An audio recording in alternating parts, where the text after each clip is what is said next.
BNP হেরে গেছে এটা আমরা বলতে পারি না, কিন্তু আমি কিন্তু বলতে পারি না যে ঢাকা বিশ্ববিদ্যালয়ে জামাতে ইসলামীর এত ভোট থেকে আসবে।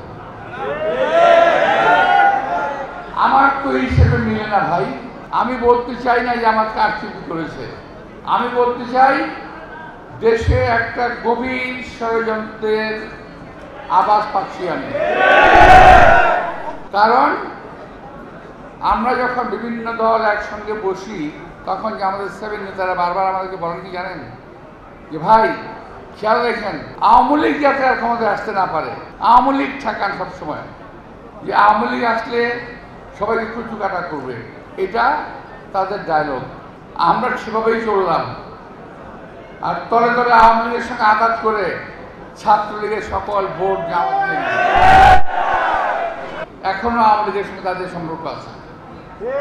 এই নির্বাচনও ভারতে বসে বসে তারা ইচ্ছা দিয়েছে জামাতকে ভোট দিতে হবে, অর্থাৎ বিএনপিকে ধ্বংস করলে পরে আর কোনো সমস্যা থাকে না জামাত ইসলামের।